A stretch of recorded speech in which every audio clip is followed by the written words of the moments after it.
আমি কিছু বলতে চাই আঙ্কেল। প্রিয়া তুমি চুপ করো। বাবা আমি সিধুকে পছন্দ করি না। আমি চলে যাচ্ছি।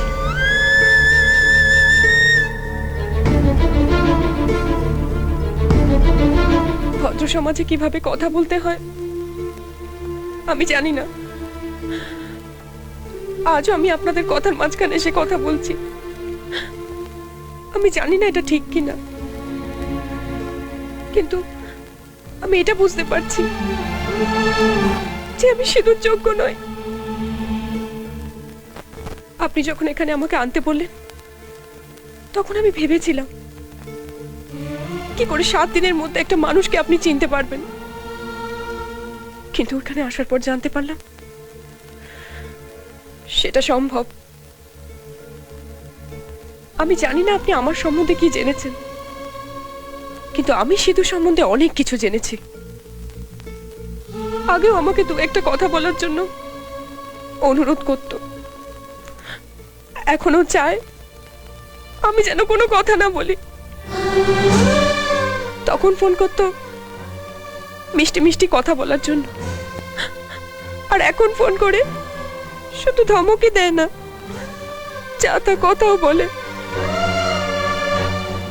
আগেও আমার যা যা পছন্দ করত এখন তার কোনোটাই ওর পছন্দ নয়। শুধু আমাকে বকাবকি করে, তার জন্য আমি চলে যাচ্ছি না।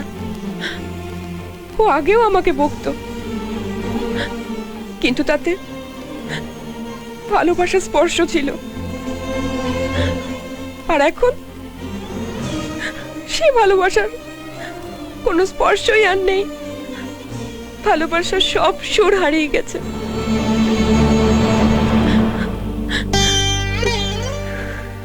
যখন আমি বাড়িতে একা থাকতাম তখনও একাকী বোধ করিনি, কিন্তু এ বাড়িতে সবার মাঝে থেকেও আমি একা, নিঃসঙ্গ।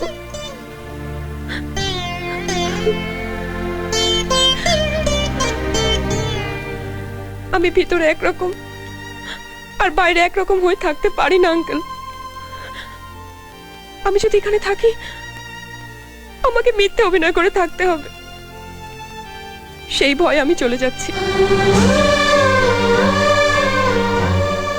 অতিথির মতো এসেছিলাম, অতিথি হয়ে চলে যাচ্ছি। অজান্তে কারোর মনে যদি কোনো কষ্ট দিয়ে থাকে ক্ষমা করবেন।